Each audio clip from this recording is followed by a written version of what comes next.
말씀 보실게요. 마가복음 16장입니다. 마가복음 16장.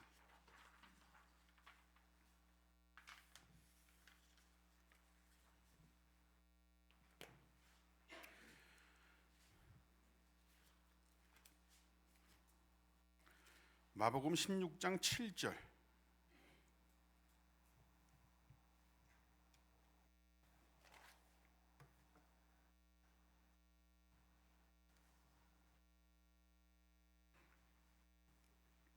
마가복음 16장 7절. 우리 다 같이 한 절밖에 안 되니까 읽읍시다. 시작.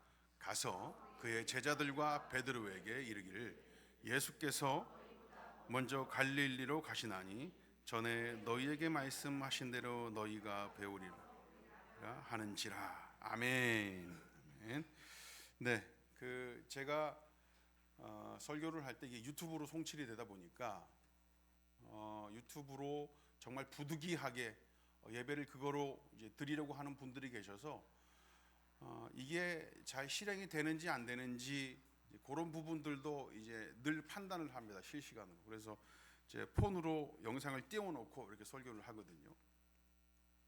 근데 오늘 그 영상에 댓글을 달아주셨어요. 이진아 전사님, 코 수술하신 이진아 전사님이 다른 교회가 아니라 우리 교회 영상으로 예배를 드리고 있답니다. 우리 교회 오고 싶은 거지, 나가놓고. 네. 네. 이진아 전사님, 제가 소식을 전했는데 우리 전사님 위해서도 기도 부탁드립니다. 얼마 전에 수술을 하셔서 코 이렇게 막 부어서 이렇게 하셨는데 영상 통화를 한번 해봤어요. 어떻게 생겼는지. 그래서 그거를 잘 캡처했습니다. 나중에 써먹으려고. 여러분, 예수님께서 부활하셨습니다. 부활. 네. 여러분, 이렇게 기뻐하실 줄 알았어요. 역사적으로 이게 진정 우리에게 예수님이 오셨고 또는 자신과 하나님 나라 복음을 전하고 십자가에 달려 돌아가셔서 우리를 그 죄로부터 사하시고 부활하셔서 그 구원을 이루신 줄 믿습니다. 이 사복음서 마태, 마가, 누가, 요한 이 사복음서의 마지막을 장식하는 메시지는 단연 부활입니다. 부활. 예수님께서 부활하셨다라는 것이죠. 여기에 어떤 이런저런 의미를 부여해서 증명하려고 들지 않아도 됩니다. 그럴 필요가 없어요.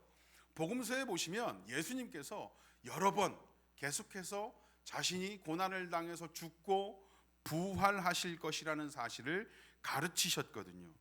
대표적으로 말씀 하나 볼까요? 마가복음 10장입니다. 마가복음 10장인데 마가복음 10장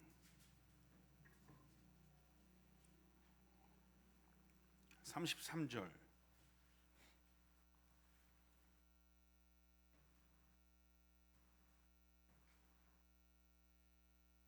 34절, 두 절 함께 읽어보겠습니다. 시작. 보라, 우리가 예루살렘에 올라가노니 인자가 대제사장들과 서기관들에게 넘겨지매 그들이 죽이기로 결의하고 이방인들에게 넘겨주겠고 그들은 능욕하며 침뱉으며 채찍질하고 죽일 것이나 그는 3일 만에 살아나리라 하시니라. 아멘. 이렇게 예수님께서 그렇게 하실 것이라는 말씀을 계속 가르치셨어요. 그리고 정말 그대로 그 말씀대로 십자가에서 죽으셨습니다. 누구는 도망가고 누구는 배신하고 누구는 배신한 채로 자살하고 누구는 십자가 밑에 모여서 십자가 붙들고 웁니다. 살아서 우리 곁에 계실 때는 몰랐는데 이 고난을 당하시던 그 순간부터 설마 죽기까지 하겠어? 그랬을 겁니다. 보통의 사람의 상식대로라면. 왜냐하면 예수님은 인간이 할 수 없는 그런 능력들을 행하시고 사셨거든요. 죽은 사람도 살리셨습니다. 죽은 게 확실한 사람. 지난주에 우리가 이야기를 나눴잖아요, 그죠? 말씀을 나눴지 않습니까? 나사로는 시신이 부패해서 썩어가던 나사로를 살려주셨어요. 이런저런 기적을 행하셨습니다. 그런 분이 한낱 인간들한테 송사를 당해서 잡혀서 고난을 당하다 죽어간다? 죽는다? 설마 죽기까지 하겠어? 라고 생각을 했을 겁니다, 보통의 사람들은. 그런데 정말 십자가에 달리셨단 말이죠. 그리고 그곳에서 숨을 가쁘게 몰아쉬다가 완전히 돌아가시기 전까지 역전이 있을 거야, 분명히 내려오실 거야 하고 기대하는 사람도 있었을 겁니다. 그런데 그 말씀대로 정말 죽으셨어요. 예수님께서 가르침을 주셨던 제자들도 마찬가지고, 예수님을 처음 봤던 사람, 그리고 소문을 들었던 사람, 또 사랑했던 사람, 시기하고 미워해서 어떻게 하면 죽일까 했던 사람들, 그런 사람들 앞에서 정말 십자가에 달려 죽으셨습니다. 누구나 다 봤습니다. 그 죽음을 목도했어요. 저 사람 죽었네, 손가락질했어요. 에이, 뭐 저 사람이 얼마나 큰 능력이 있어서 그리스도라며 십자가에서 금세 뛰어나와서 자신 스스로 구원할 줄 알았는데 죽었네. 그럴 수 있죠. 그런데 진짜 죽어버렸습니다. 그러니까 복음서의 가장 마지막을 장식하는 주제는 당연히 부활이어야 돼요. 부활. 죽음을 목도하고 확인했던 모든 이들에게 전해줘야 될 소식은 당연히 부활입니다. 그보다 더 크고 놀라운 소식은 없어요. 예수님 죽으시고, 이 성경이 예수님에 대하여 기록하였는데, 죽으신 예수님 그 이후에 가장 놀라운 소식이 뭐가 있겠습니까, 여러분? 예수님 죽으셨으니까 또 다른 그리스도가 나타나셔서 우리와 함께 하신다 이거예요? 아니죠. 그리스도는 그분인데, 그러면 그분의 부활, 당연히 그 부활이 주제입니다. 이 부활을 증명하기 위해서 다시 한번 그분의 죽음을 목도했다든지, 그때 일을 기억한다든지 뭐 다시 물을 필요 없습니다. 모두가 봤으니까. 너나 나나 쟤나 얘나 다 봤습니다. 그를 사랑했던 사람도 봤고, 그를 싫어했던 사람들도 다 봤습니다. 진짜 돌아가셨어요. 그런 세상에 필요한 메시지는 단 하나입니다. 예수님 말씀대로 3일 만에 살아나리라 하신 대로 부활뿐입니다. 그 부활의 소식을 들었을 때 가장 기쁜 사람은 아무래도 그분을 사랑했던 사람들이겠죠. 그렇죠? 나사로가 살아났을 때 가장 기쁜 사람은 누구겠어요? 그 여동생들 아니겠습니까? 마르다와 마리아. 예수님께서 부활하셨다는 소식을 들었을 때, 그걸 봤을 때 가장 기뻐했던 사람들은 그를 사랑했던 사람들이었을 겁니다. 끝까지 몸부림치면서 그분의 죽음 앞에서 눈물 흘리고 장사 지내고 했던 사람들, 그 사람들이 가장 기뻐했을 겁니다. 근데 반대로 가장 불안한 사람들은 어떤 사람이겠어요? 그를 송사했던 사람들, 채찍질하고 창으로 찌르고 못에 박고 조롱하고 그분의 옷을 제비 뽑아서 나눠 가졌던 그 병사들, 그런 사람들이 가장 불안하지 않겠습니까? 진짜 살아났다고 하는데. 그런데 그를 시기하고 죽이기로 작정했던 원수들, 그 사람들도 그렇지만 그 중에서도 가장 불안하고 힘든 사람들은 누구냐? 아마 배신자들이일 겁니다. 배신자. 남들 다 욕하고 핍박하고 조롱할 때 같이 죽읍시다, 보낼 수 없습니다, 그렇게 했던 자들. 그런데 정작 죽음이 임박해 오니까 저주하면서까지 예수님을 모른다고 했던 자, 고난받을 때 아무 말 못하고 숨죽이고 있던 자, 십자가에서 죽어가실 때 숨어 지켜보던 자들, 우리 같이 죽을 수 있어요 라고 했던 사람들이었지만 아마 그런 자들이 가장 불안했을 겁니다. 그리고 그 중에서도 가장 대표적인 사람 누구죠? 베드로입니다. 베드로는 그냥 배신만 하지, 하여튼 그 성격 때문에 저주까지 했거든요. 저주하면서 난 모른다고. 여러분, 혹시나 나중에 우리 중에 그런 사람이 있다고 한다면 저주는 하지 맙시다. 베드로같이 완전 찍혀버리는 거예요. 예수님의 부활이 기쁘기도 하지만 배신 때문에 만감이 교차해서 괴로운 중에 있던 자들, 그런 자들이겠죠. 그렇죠? 그렇게 예수님의 부활의 소식이 기쁘거나 또는 불안하거나 무섭거나 했던 그 사람들 중에 무덤을 가장 먼저 찾았던 막달라 마리아와 야고보의 어머니 마리아와 살로메를 향해 흰옷 입은 천사가 말하기를 오늘 말씀 제자들과 베드로에게 이르기를 예수께서 너희보다 먼저 갈릴리로 가시나니 전에 너희에게 말씀하신 대로 너희가 거기서 배우리라 합니다. 여러분, 이거 말씀, 이 천사가 그런 거죠, 그죠? 근데 천사도 진짜 너무해.